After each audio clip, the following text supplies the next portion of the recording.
number of amino acids within the chain is more than 50. If it is less than 50, then it's peptide. And the protein, they have, in general, 3 different roles, in addition to their role as a building block in our body. They participate in building some things in our system, in other system.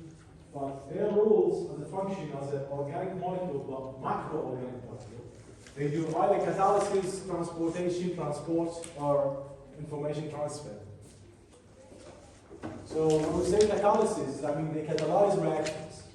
That's their role. They catalyze reactions. So reaction A go to B, but need catalyst. So that's called catalysis. For example, alcohol dehydrogenase, convert alcohol into aldehyde and might be farther than that from aldehyde to carboxylic acid. Just catalyze the reaction to happen in a very quick way. Because if you leave it just like it, slowly then we will die. So we need an enzyme that catalyzes the reaction to happen very, very quickly. Without these enzymes, no life at all.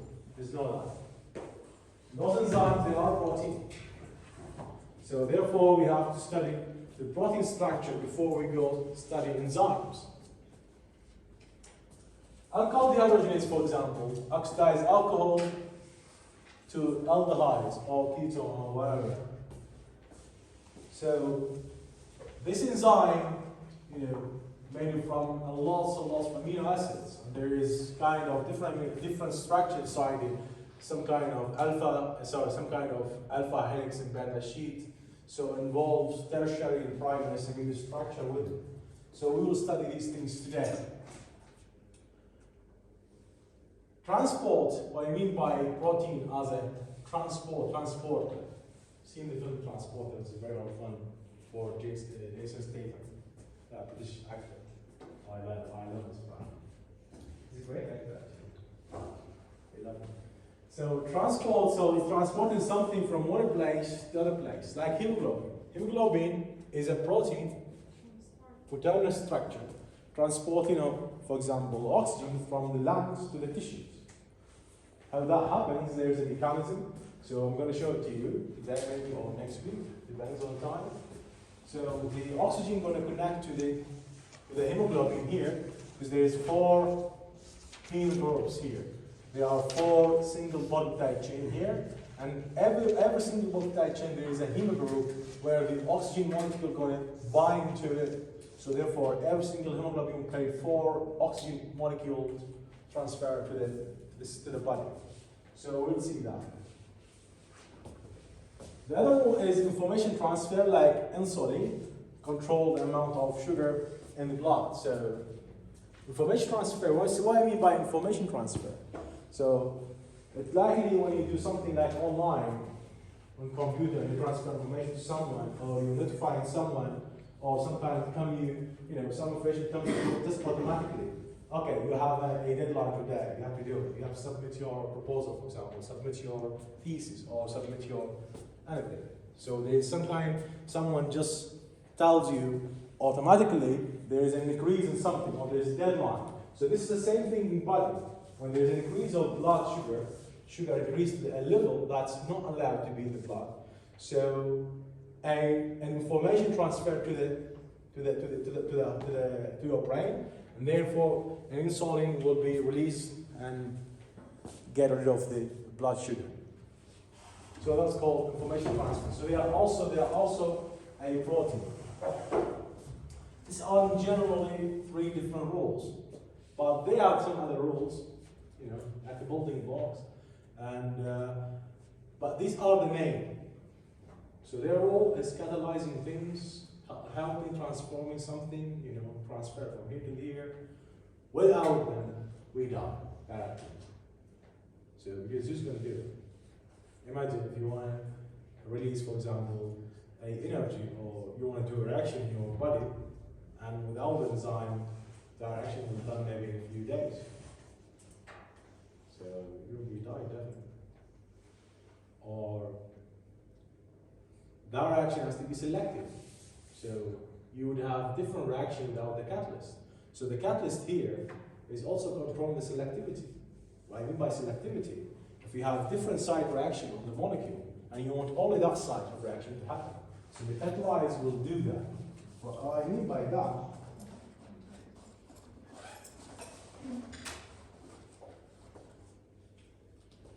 so for example, let's imagine just this molecule. Just imagine this aromatic ring is connected to R something, blah, blah, blah. So you want to put on this para position some H, let's say methoxy group, okay? You want to put methoxy group here.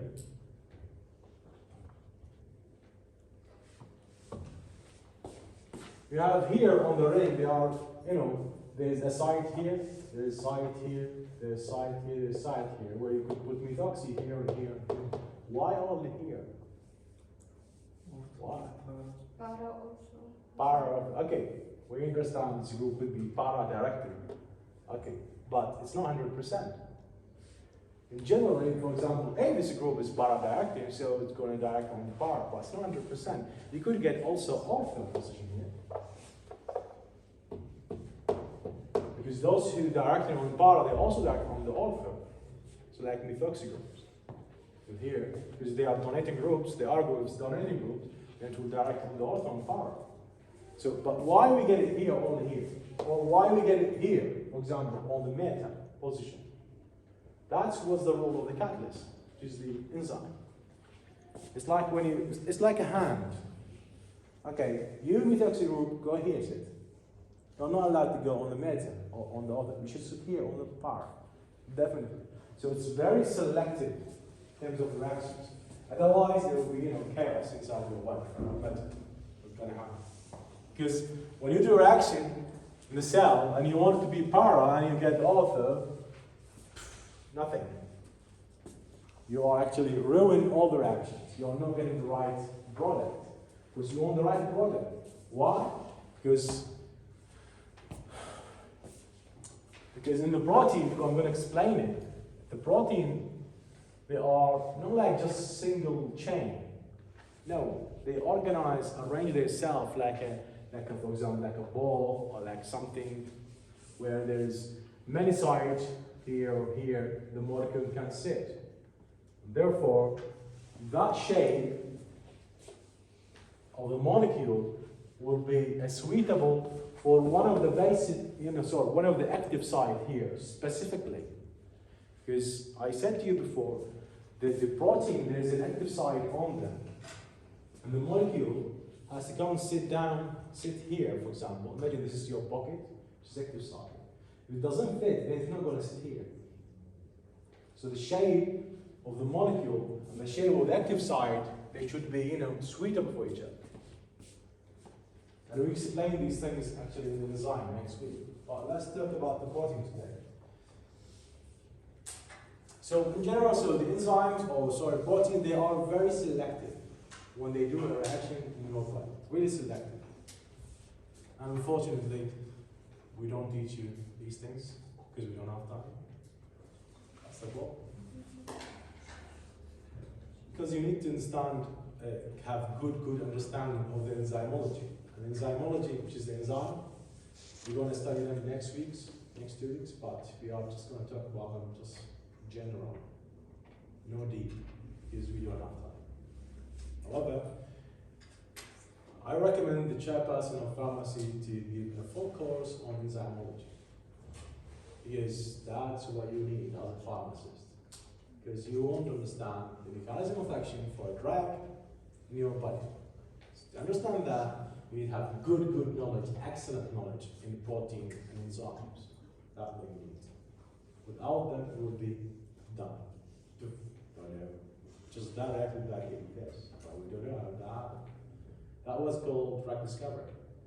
So you need a good knowledge in protein and enzymology in general, and then that will allow you to fully understand the medicinal chemistry, and the drug discovery, and the pharmacology. Without them, it will be done.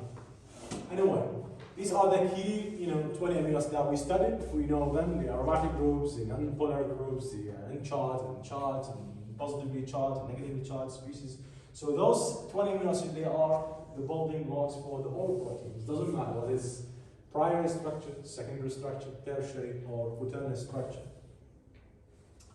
So the structure of proteins, in general, there are 4 types of proteins in terms of structure.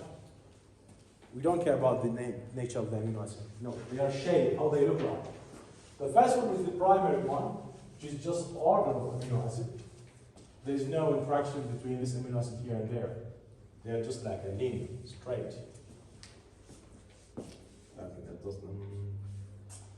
Whereas the secondary structure, some secondary interaction will be added. Because here, the main interaction here is the covalent bond, is the chemical bond, which is the peptide bond. That's all. But in the secondary, we'll have secondary interaction like hydrogen bonding, electrostatic interactions. Like things, the secondary structure would be either like alpha helix, like spring, or beta sheet, or called beta blend sheet, like sterol. And the tertiary structure, this one, this will involve both the primary and secondary inside. So it will be some kind of alpha helix and beta sheet within inside, but as a single polypeptide chain. Whereas the quaternary is made from, tertiary. If you bring 2 single polypeptide chain of the tertiary structure, or 3 or 4, you will make the quaternary. So the quaternary will be is kind of gathering or accumulating a few single polypeptide chain of the tertiary, make them together, and there will be kind of interaction between this single polypeptide chain with this single polypeptide chain, some interaction between this and this, things like this. Let's talk about them in general. In terms of their, process in general, so the primary structure, first one up, which is the generator of all of them. So from the primary we will generate the secondary, and the secondary will generate the tertiary, and from the tertiary will generate the quaternary. So the process of every one of them, so how they look like. So the first one, the primary, will be just assembling. Just assembling. You see? So they are just straight lines, and they just make that kind of assembly. So no interactions between the amino acids. Whereas on the secondary here, the process will be folding because they fold like either alpha helix or beta sheet. So they make kind of folding. The tertiary, which involves both of the alpha helix and the beta sheet inside it. So the process will be packing. So when you wrap something like this. Whereas the quaternary, which is generated from the tertiary, the process is an interaction. When you say interaction, that means there's interaction between every single polypeptide chain, because the quaternary could be made from 2 single polypeptide chain, 3 single polypeptide chain, or 4 single polypeptide or more. I don't know. Depends. So, and between every single polypeptide chain, there will be kind of interaction. So some hydrogen bonding, some electrostatic interaction, blah blah blah. So therefore, the complexity of air structure will be, the primary will be the less complicated one, and then moving on, more complicated one is secondary, and then third complicated one is tertiary, and the more complicated one is the quaternary. So the complication order from there to here. So let's study every one of these terminal structures. Primary, which is the easiest one, doesn't have any complication. Just single one, just a peptide chain or a protein chain. Just every amino acid connect with the other through a peptide bond. That's it. Like here. So it will be linear, order, one-dimensional sequence of amino acids, just one group. Example, tyrosine lysine here. So this one will be N-terminus. This one will be the C-terminus. So no interactions between here and here, because there's no 3D structure, no 3D shape, just one dimension. That's the primary. And the primary is existed in the secondary and the third and tertiary and the quaternary. So, because that's how we saw. In the previous slide, you saw the primary is generating the secondary, and then from the secondary generate the tertiary, and then from the tertiary generate the quaternary. That's the order. So folding is not here. There's no folding in the primary, because we saw here. Folding is specified for the secondary. I think this slide should be comes in the beginning, so when we talk about types. Anyway, so when you have one single amino acid acting with single or another single amino acid, you make it active type. I think this should be comes in the beginning. And if you have 3 amino acids acting together, you make tripeptide, and 4 tetrapeptide, and 5 pentapeptide, and then more than that it will be 4 peptides. And we know the polypeptide should be less than 50 amino acids. So we don't need to talk about this. Let's talk about the secondary structure. Here we have some kind of complication. So why? Because of the secondary interaction. So first, it's non-linear, like the primary, because the primary is linear. Whereas here, it's non-linear. Look. So, for example, this amino acid, and then amino acid, and then amino acid, and then amino acid. So it's not linear. So it could be like this alpha helix, or it could be beta sheet. We will see it. So what's going to be formed and stabilized by hydrogen bonding and electrostatic interaction and van der Waals interactions. So the main reason that we have the secondary structure is the secondary interactions. And those secondary interactions, they are hydrogen bonding. And we know what's hydrogen bonding. You know, I don't want to talk about it. Or electrostatic interaction. Electrostatic interactions means between two species, partially negative and partially positive. Yeah, between some species that are partially negative and some species that are partially positive. So some electrostatic interaction. Van der Waals interactions, they are not like electrostatic because they are actually very, very weak. For example, we have here CH1, for example, this is from compound, and you have here, just imagine. So, between this part and this part, no, actually there's no, there's no electrostatic interactions because both of them they are inert. Both of them are are electropositive atoms. So, but what's going on here in terms of van der Waals or London force? There will be interaction between the electrons. So, some weak interactions here. Very, very weak. Even when you count it or calculate it by computations, you find it very, very, very weak. But this weakness of energy that comes from these interactions, if you gather, for example, a million interaction of them, will be effective. What I mean by that, for example, if you count, for example, just one single interaction here, you'll find it may be 0.2 or 0.4 kilocalorie per mole. This is the interaction, for example. This is one. But what about 100,000? 100,000 of these interactions. So imagine if you have 100,000 of these, so therefore 100,000 multiplied by minus 0.4 kilocalorie will be very effective. So if you just care about just one, be negligible. But when you have 100,000 of them within the system, or let's say 1,000 of them, or 500 of them, or 100 of them, so it will be effective. So that's why they say van der Waals play a role in the system. And exactly these things in the protein, they are so effective. Because you have a lot of them. So when you gather a lot, 100 or 200 or 300, they will be effective. Anyway, let's study every one of them. All the secondary structures, they are either alpha helix or beta sheet. Within the same protein, you would see both of them. Both of the alpha helix, which is like a spread, and the beta sheet, which is like a stair. So in both of these structures, the main interactions is the hydrogen bonding. So the main one that we have secondary structure is the hydrogen bonding. That's allowed to have this kind of shape. But you see here, this is a protein, for example.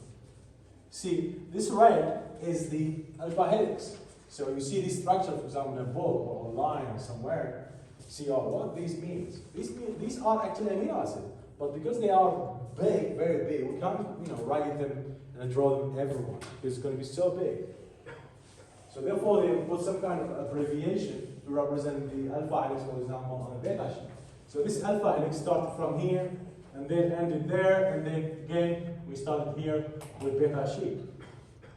So we'll see some kind of these things. So, as I said, the main interaction between, the main interaction that that's driven the protein to make the alpha helix or beta sheet is hydrogen bonding, and this kind of shape. Without hydrogen bonding, we don't have it. So look, because of the hydrogen bonding, we are having secondary structure, like alpha helix or beta sheet. And hydrogen bond will be between every single amino acid. So between the amide, as I explained last week, between the amide group and the carbonyl from the other amino acid.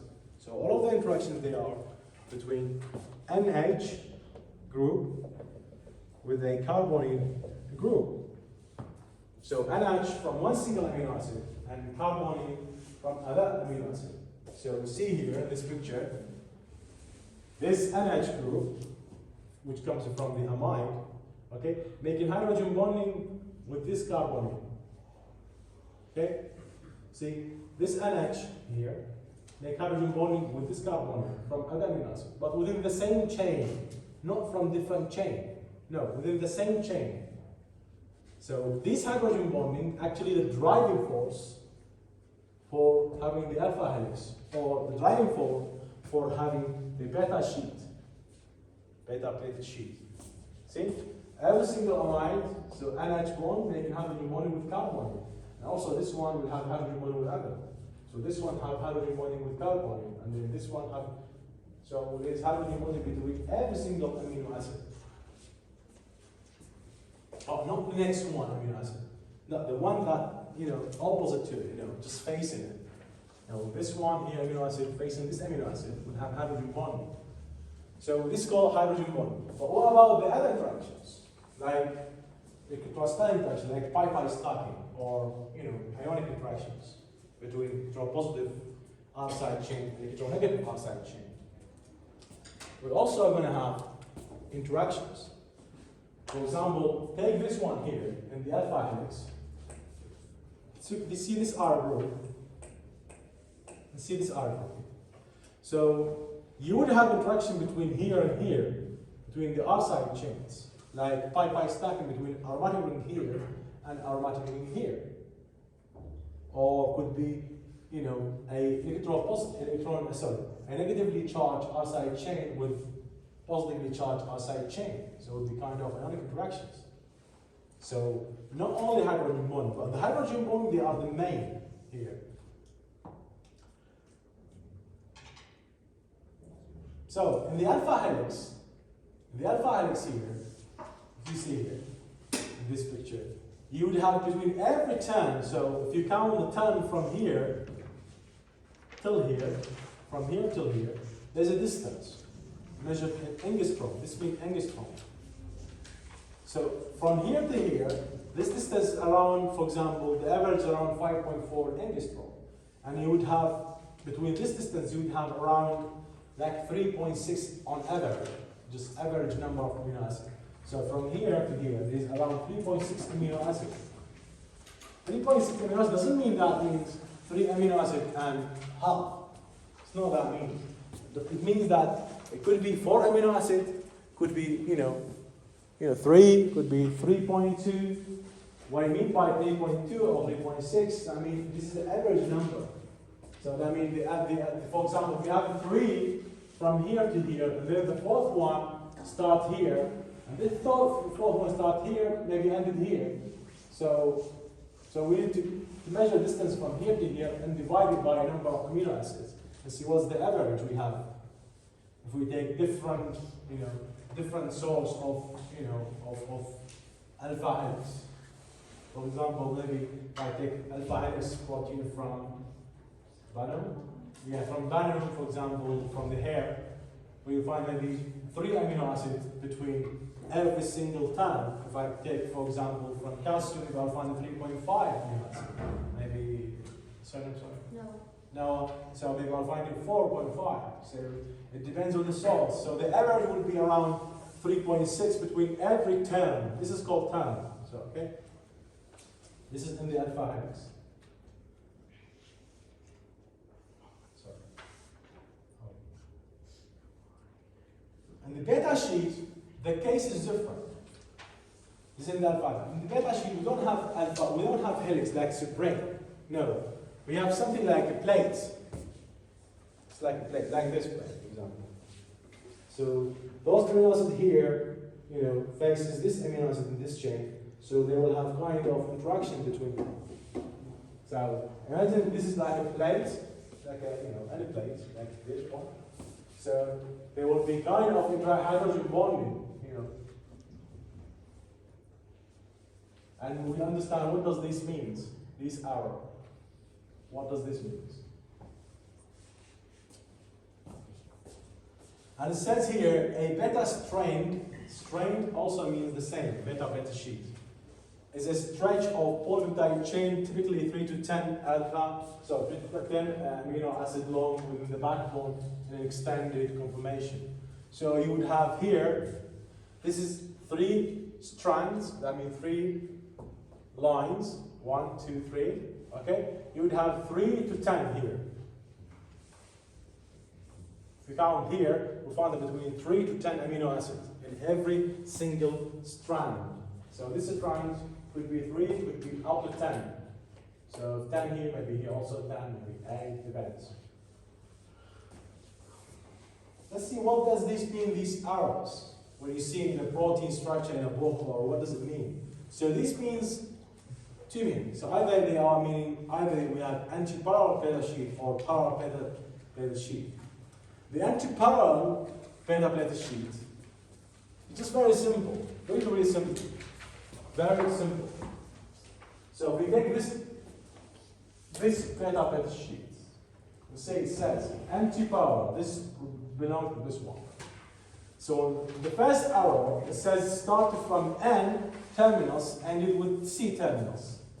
So see the amino acid, the first one there are starting with NH, so that means the N terminus, and then the end of it is carbon, so that means is C terminus. And then when you end it there, you take a loop, this is called loop or turn. So when you turn the right in the car, so you turn from here, turn right, turn left, the same. So C terminus, when you take turn, you start with N terminus. Until you end with C terminus. Because you always should start with N terminus.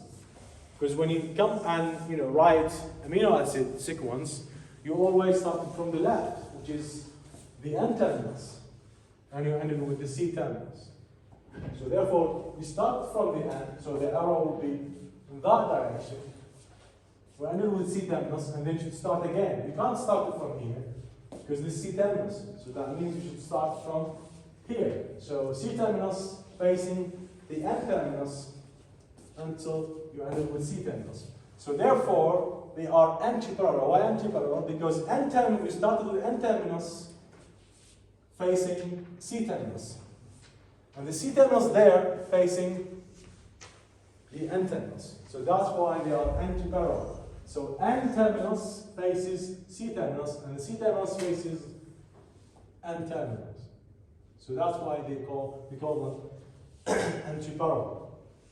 Whereas in the parallel beta sheet, no. So N will face N, C face C.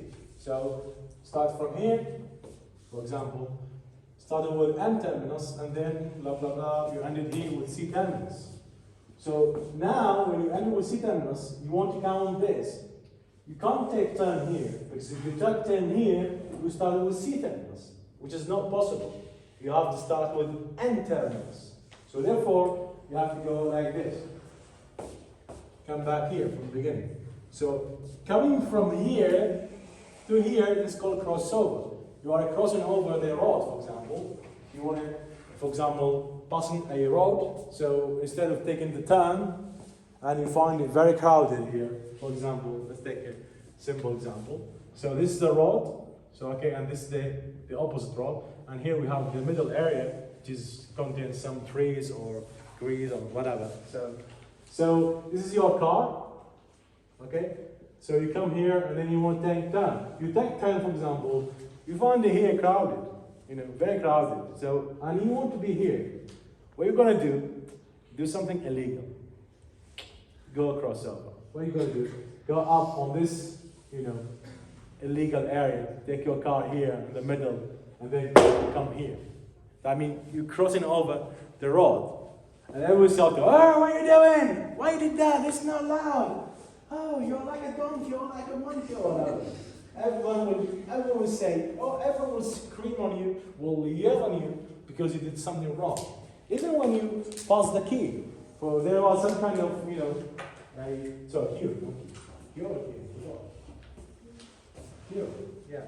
Because sometimes I get confused. Queue, sorry. Because I write this one queue every day on my computer.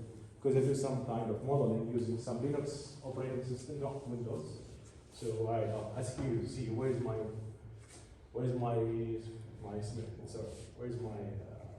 submissions. When I submit files, calculations, so I see where's my, did I reach the queue? I'm gonna do my calculations or not, I have to wait. So I write SQ, so I forgot, sorry. Anyway, so when you pass the queue, everyone will yell on you. Yeah, I would say, scream, "Oh, what are you doing? You should go back." It's like what happened a few weeks ago. Someone killed an old lady by gun because he passed a queue, and she told him, "Why did that? It's wrong. You should wait. You should wait, and then you should stick to the queue." And he thought that he's a strong man, and I should pass it. Take his gun, tap, tap, tap. Go. And then we put him in jail. Also, we have them to problem. Also, one thing, there was a student in nursing here. Unfortunately, I was living in Darwaza. Sitting and I left. After I left, 2 days happened. Then I started scared from people. It's unbelievable that you speak to someone and then he just died, take his gun and give you 3 bullets. That's unbelievable. Anyway, so now you need to pass the road instead of coming take time right here. I'm just like trying to approximate it. But it's not allowed to take 10 here because if you take 10 here, you start with C. Because we always start with N terminus. So you end with C terminus, so you come from here, and this is called crossover. And then you start with N terminus and end with C. Therefore, they become parallel. Why? Because C terminus facing C terminus, and N terminus facing N terminus. That's what we call an anti-parallel beta sheet and parallel beta sheet. Now, let's have fun and just let me scare you a bit about your skin. Oh my God, sweating a lot. Yeah, that's good for losing weight. Yeah. So, you need to eat vitamin C every day. Every day. Trust me. Vitamin C is vital. Let's see why. I eat every day vitamin C. The morning, lunch, dinner. I make my salad, put a lot of vitamin C there, lemon, pepper, and all these things. Pepper has the maximum amount of vitamin C. Put pepper. It's really good. Just, make a salad. Yeah, I changed my habits when I started this university. I used to, depend on my wife. But these days I'm making my own food. because all I'm trying to do is just healthy food. I don't want to eat like rice or bread or sugar and things like this. So I said, yeah, go make your own food. I don't want to do it. So, why vitamin C is vital for your skin? Your collagen. That's the question. Just imagine that. Some people have very, wrinkled skin, sorry.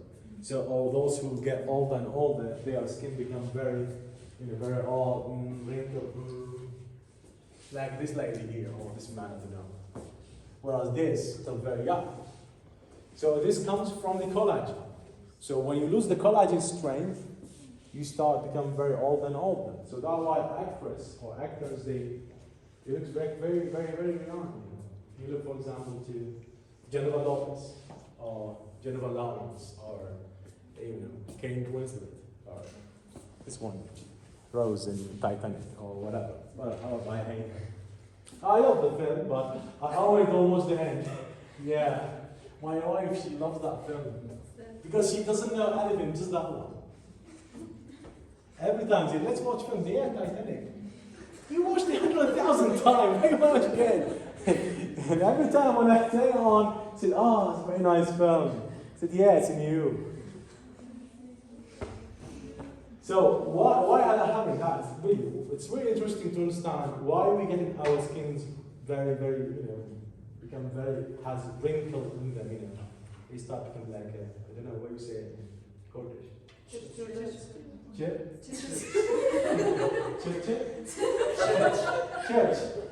like Churchill. Okay. So, Tijahid in Arabic, so wrinkle in English, Churchill. Church. Oh my goodness. Yeah. Let's understand why. So in our body, we have two different kinds of protein. Okay? There's what's called fibrous protein, and there's what's called globular protein. Okay? Those who are fibrous protein, they are actually, doing some kind of tough work, connecting our parts, like tendons or tissue, connective tissue, or muscles, or whatever, some tough job. They don't do any bioactivity. They have, building activity. Let's say building activity. They build in something. Whereas those who are globular protein, no, they do bioactivity. They help reactions. They catalyze reactions. They do transportation. They do information transfer. They are catalyzing reactions. So those who are globular, they are actually responsible for our reactions inside the body. Whereas those who are doing building role, they don't do reactions. Their job is just to hold my muscle, just to make the muscle, or to make the connective tissues, or the tendons, or the cornea of the eye, or whatever. So let's start with the fibrous protein, because this is the topic about secondary structure. Because the fibrous protein, they are secondary structures. And the reason that this lady or this man looks very odd, because of his collagen, start losing its strength. But why? That's the question. The fibrous protein, they are actually triple helix. They are 3 single polypeptide chain. When I say 3 single polypeptide chain, that means 1 single polypeptide chain, which is alpha helix, for example. And then you have another one, which is also alpha helix. And then you have another one. Great. So if you write those 3, write them, or wave them like a braid for your hair, for the girls. What do you say in Kurdish? The braid? Braid for the hair. Was your mom make your braid for the hair?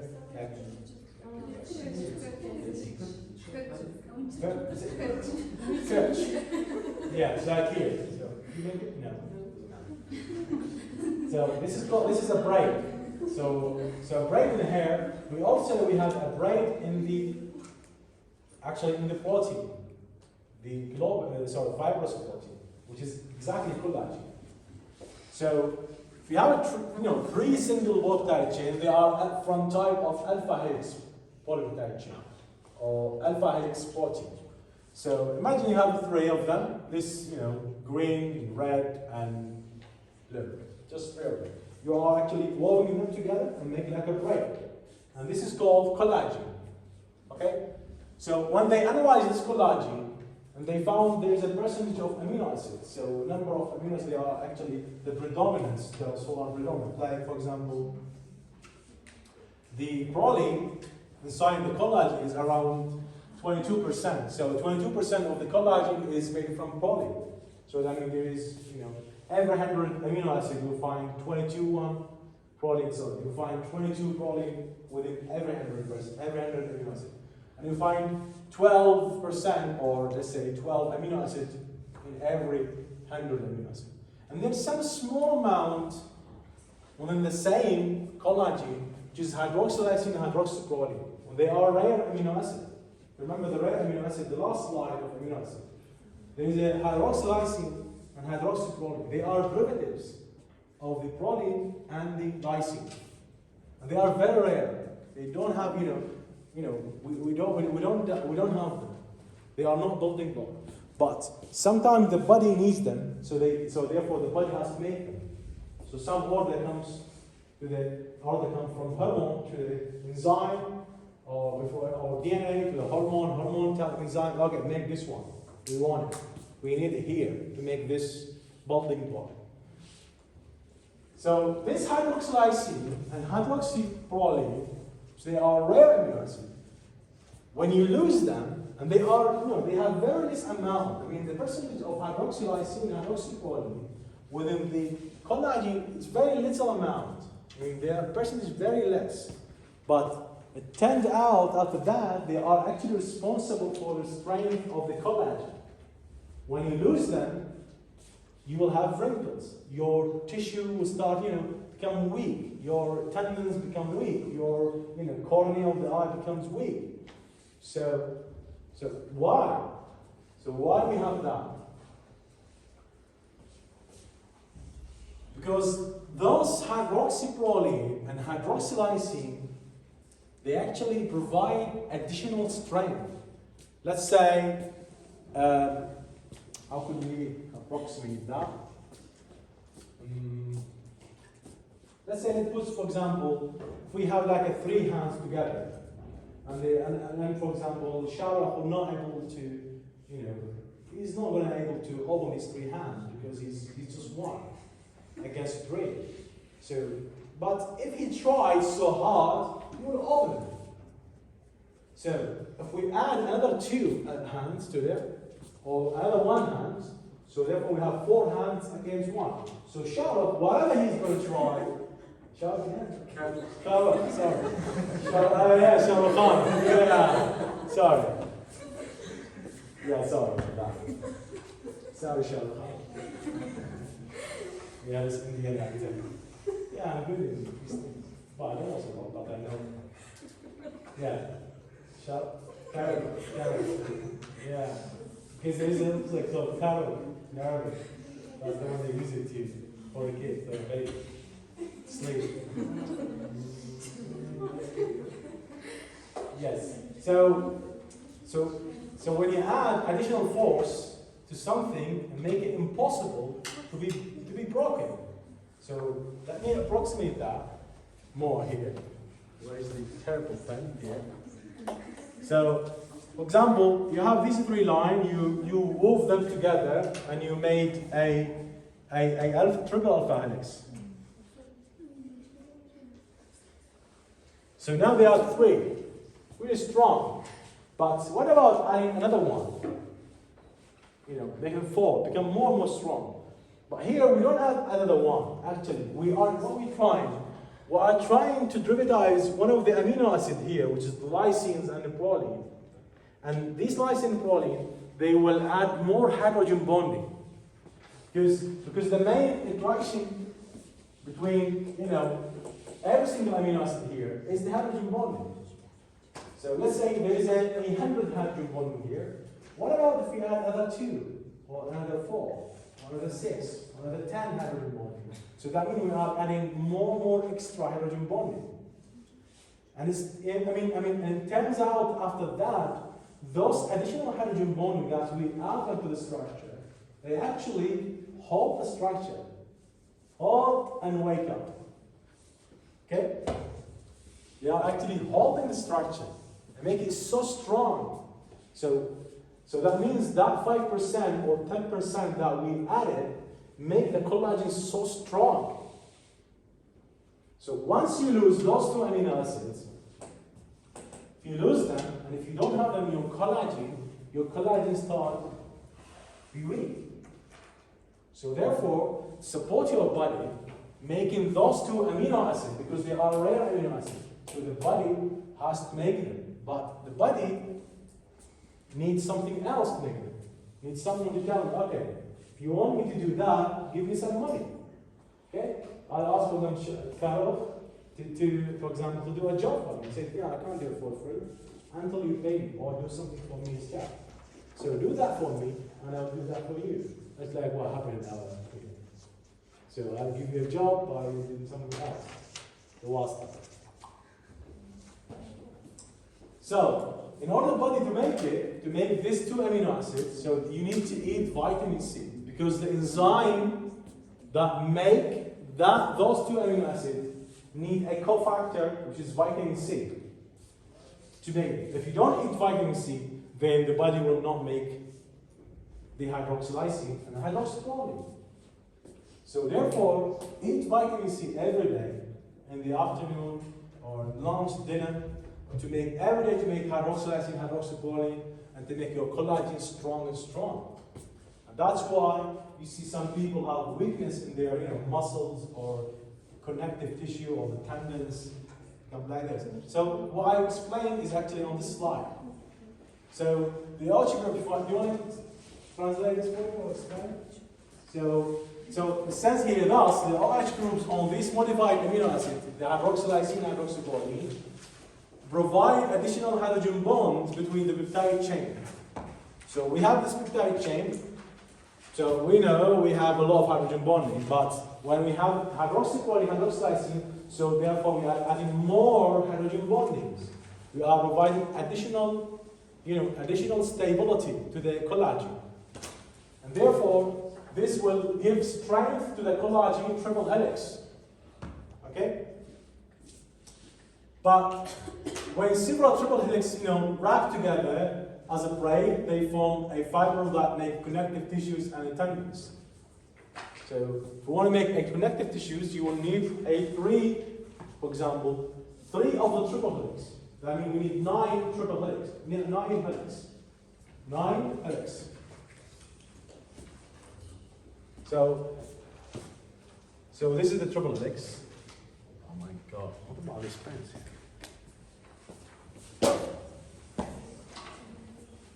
So the triple helix is a 3-fold peptide chain, which is the collagen here, which is for skin, while your skin is very, very nice and smooth.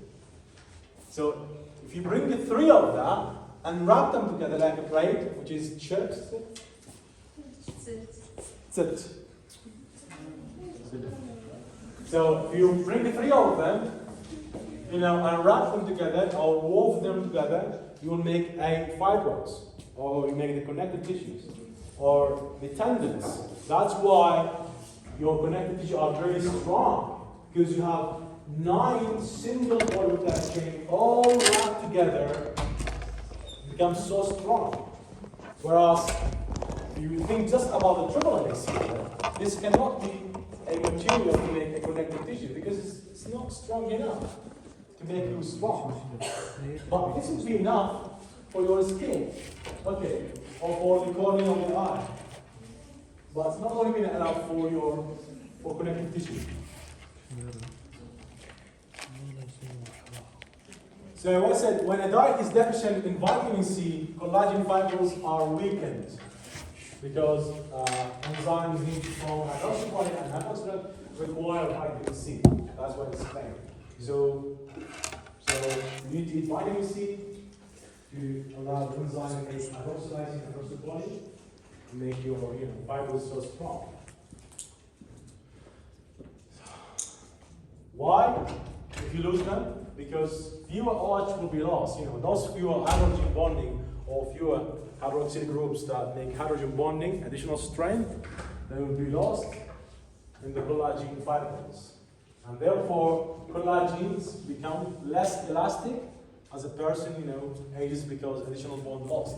So therefore, when you see people, as long as they become older and older, the elasticity of the skin or elasticity of their connective tissue or tendons becomes, more, weak, because the elasticity, the flexibility, when you stretch it, will go back because it's still very fresh and strong. But when it becomes old, he can't, for example, twist his leg. It's difficult for him because it's going to be painful because the elasticity is lost.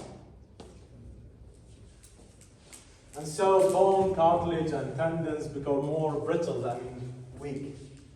And wrinkles are seen on the skin as long as the person becomes older and older. So that's why you need to eat vitamin C. Eat it every day.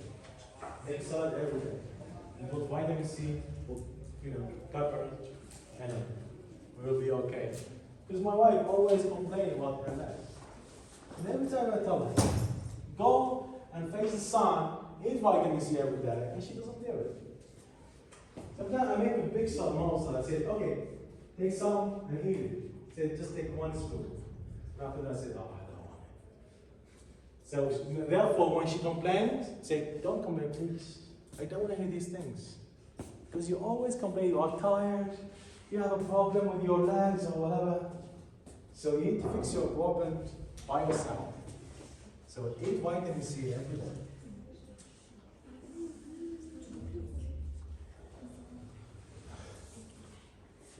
So, what about now the tertiary structure? So we explained the secondary structure. Now, what about the tertiary ones? So here we have a tertiary interactions. In the secondary structure, we have secondary interactions, which are hydrogen bonding and some electrostatic interactions. Some weak van der Waals. But here we have unbelievable important interactions. So the process in the tertiary is, what is it? Packing? We said packing. Look how it looks like. It's not like alpha helix or beta sheet. Actually, the alpha helix and the beta sheet within it. But the total polypeptide chain become like a, packing. Like wrapped like this. So all of the globular protein will be made from tertiary structures. They are quaternary, but because the quaternary comes from tertiary. When you bring, when you gather two single polypeptide chain, you make the quaternary. Well, let's talk about the tertiary structures.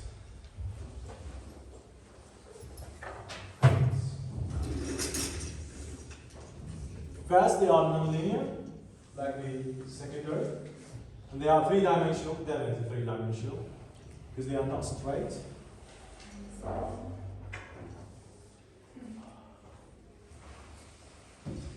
So within the same single polypeptide chain, you will find the alpha helix and the beta sheets within it, so compact together.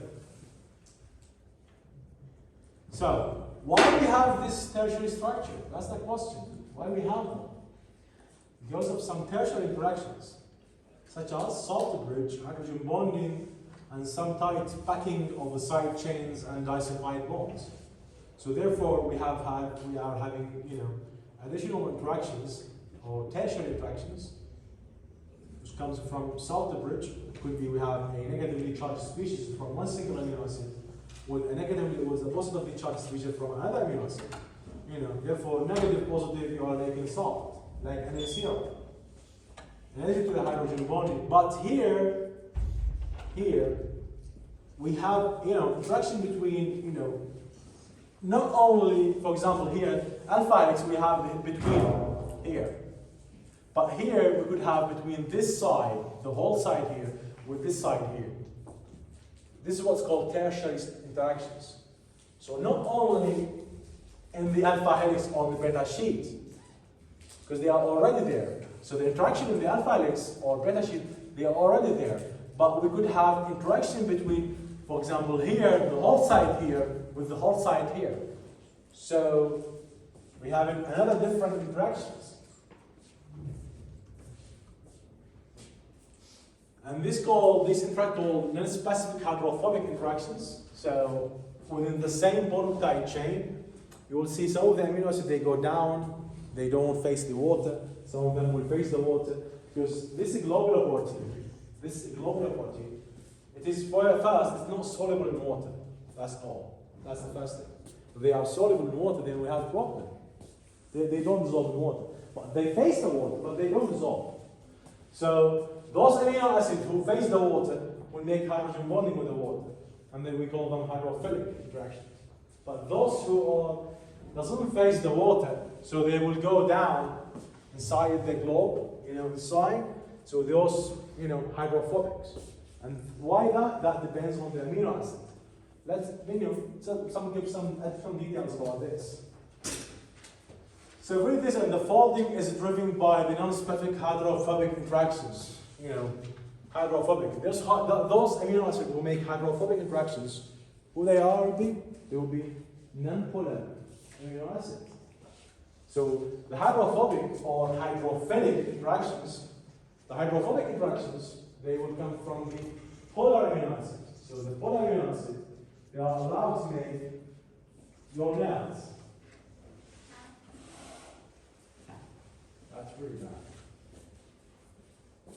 So those who make hydrophobic interactions, that means the amino acid, they are non-polar amino acids. Because they can't make any hydrogen bonding or any, interactions that comes from hydrogen bonding or electrostatic interactions. So, whereas those who are nonpolar, like the nonpolar group of amino acid, they will make hydrophobic interactions because they don't make interaction with water. So therefore, they will be buried away from the water. So they will go inside. Let me give simple explanation.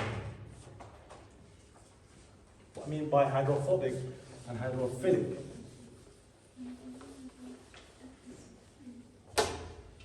So imagine that, let's see, this is the polypeptide chain, okay?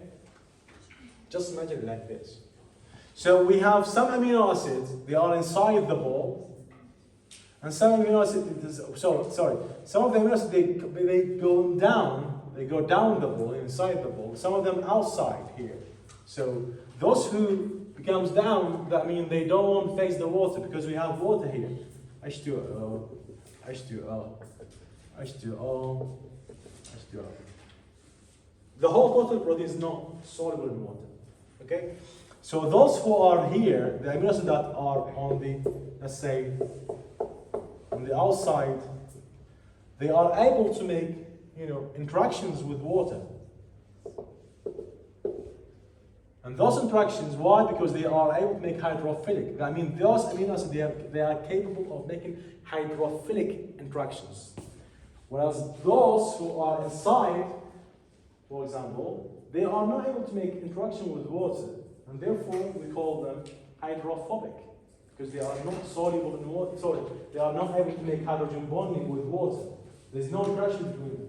For example, if I tell you, okay, CH2, CH3, for example. Does CH3 here able to make hydrogen bond with water? No, because there's no interactions. So therefore, if the R-side chain is like this, non-polar, so it will become away from the water. That's why I say it's buried away from water. Whereas those who are capable to make hydrogen bonding, like the polar groups or the acidic groups or the bases, they are able to make hydrogen bonding with water. So therefore, those will face the water and make hydrophilic. When we say hydrophilic, I mean there is some kind of polarity interaction, so some polarization between the R-side chain of the amino acid with the water.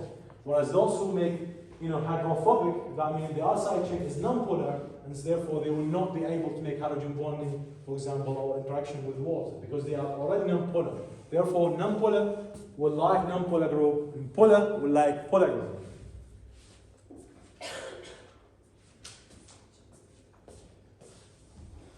Anyway. So, the fibrous protein, which we talk about them because we just talked about it. They are like actin or collagen or ligament or elastin, which is the skins. So they are really strong, and they make your the strong part of your body, like the tissues, like the cartilage, like the cornea.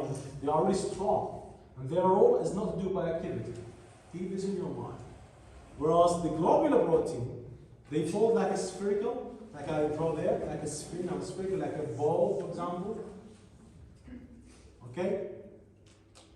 And this globular protein, which is their tertiary structure, they will be responsible for every, every bioactivity. Most of the enzymes, they are globular proteins, except some, some peptide, they are, something like oxytocin or something like that.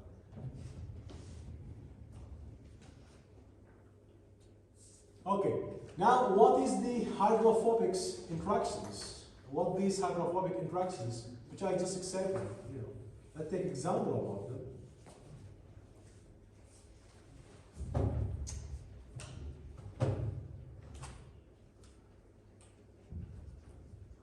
Sorry.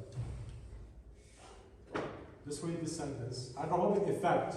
Protein will form so that hydrophobic amino acids are on inside, so shielded from water, away, buried from water. And hydrophilic amino acids are on the outside, exposed to water. So imagine you have this one. See this one? Structure. By the way, when you grow up and become a scientist, you will deal with these things. You will see these structures. Do you want to see the structure of this? Do you want to see how many amino acids you need? I can't take an example now. Let's have fun. It's not a way to study.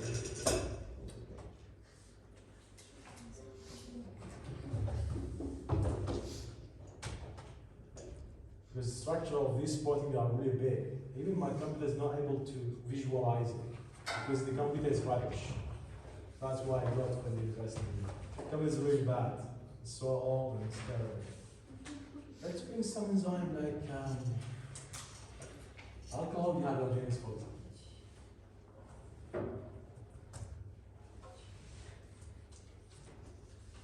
Let's bring it from the data bank. So PDB file.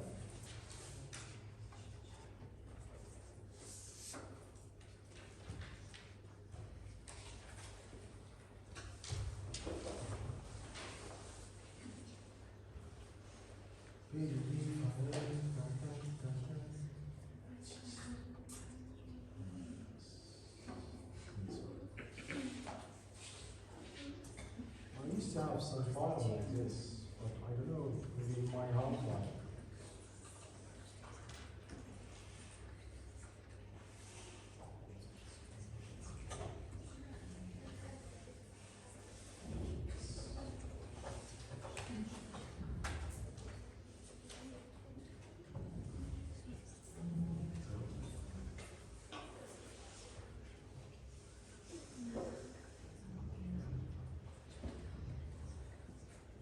Why doesn't it show?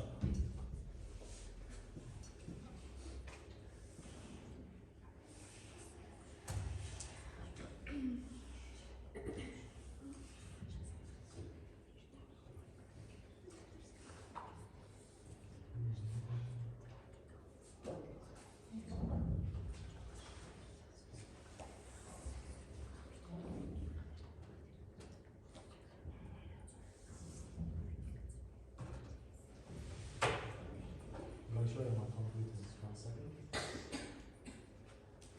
Download files, PDB file, yes please.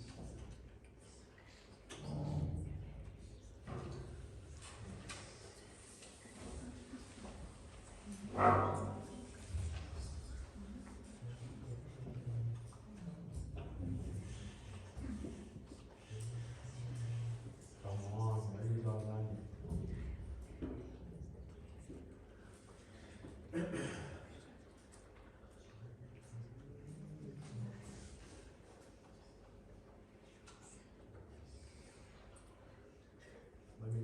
I just pull out some crystal structure for some of the, one of the oxide of the phase. I just select it, just symbol. Let me show you that. Look, it just keep trying. This is the visualizer, so it just keep trying to download. So the program is just trying to download the structure of the protein because it's really big. And this computer is shit. It's terrible computer. It's just very terrible one. Come on. It's really big one.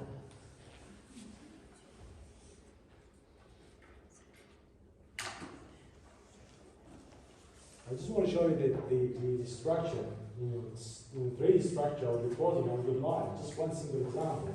So it's not like when I show you just now, just like a line. In fact, it's really big, it's huge. So, come on. It's really slow. It's really What? No, we don't have this over.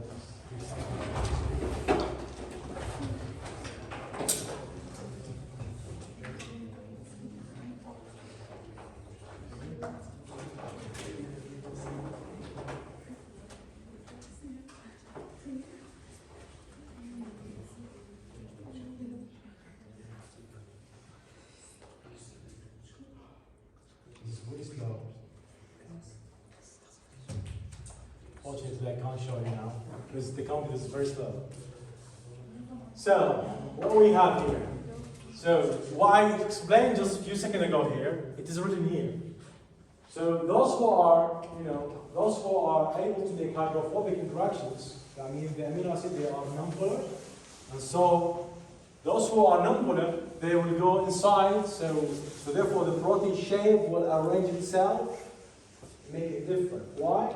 Because those who are nonpolar, they will try to be away from the water. They will go here inside. Whereas those who are able to make hydrophilic interactions, like polar groups, polar amino acid, they will expose the water. They will be here. Anyway. So what these tertiary interactions inside the proteins? So what we have, imagine this protein here. You see here, this protein. See how many types of interactions we have. Forget about the peptide bond. This is the building block for the protein. But look how many different interactions we have. See this amino acid, for example, this amino acid that comes from here, from this alpha helix, making salt bridge with this amino acid from this alpha helix here.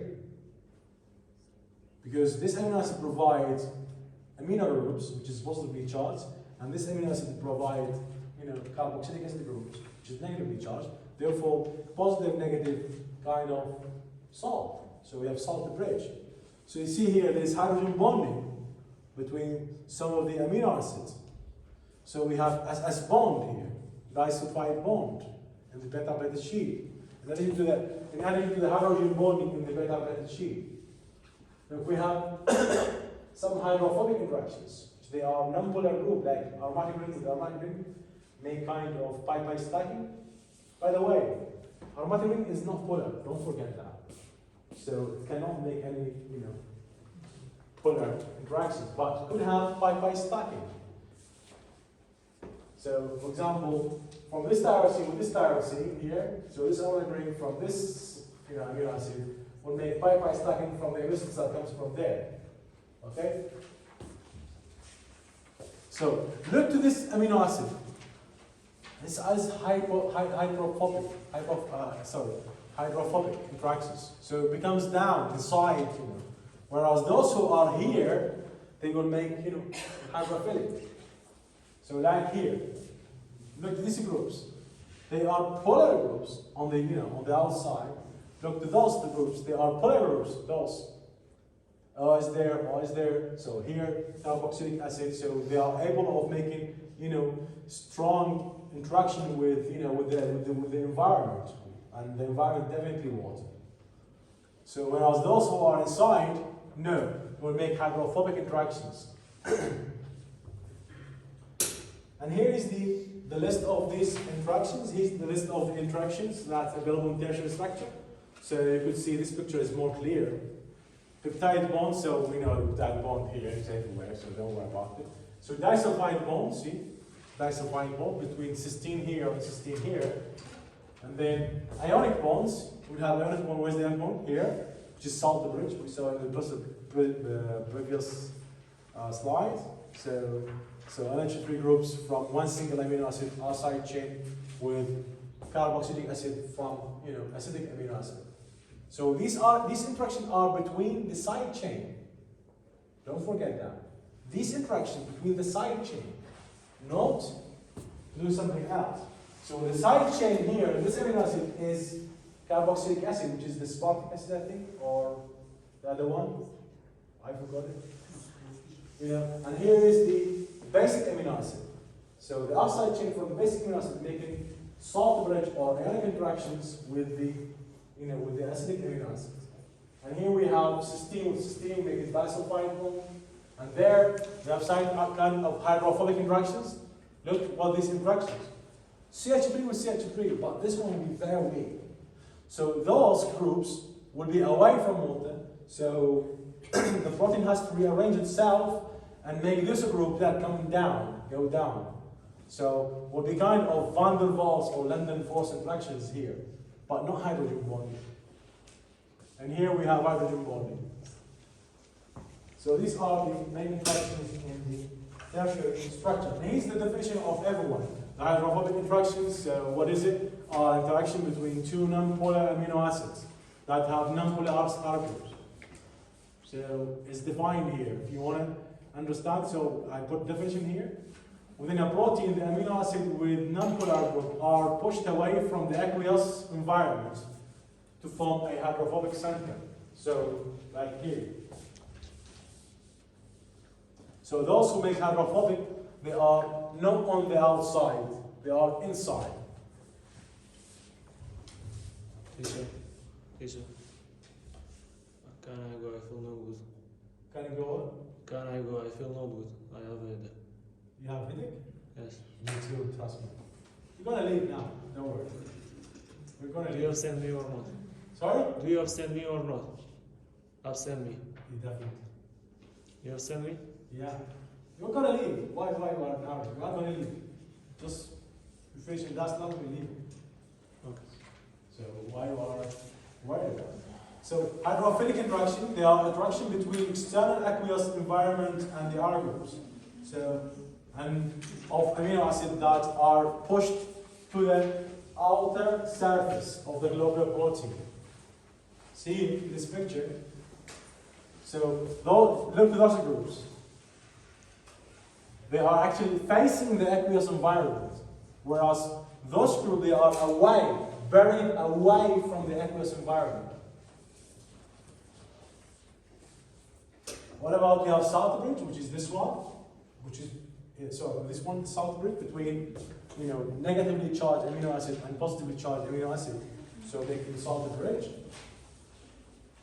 And we have hydrogen bonding, which we know. We have disulfide bond, which is we know between cysteine. So we can't have another different disulfide bond. Only when we have two-sided chain, two cysteine. We don't have cysteines, then we don't have disulfides. And we'll explain how important they are. So that's actually we want to end up here because the other groups, the other sections we ended here. I don't even think passing the other section they will be have dropped. So the quaternary structure will have the same interactions, just the more than one single polar chain. So that quaternary structure, we will give it a lot of attention. We'll explain some examples how the hemoglobin transfer the oxygen from one place to another place.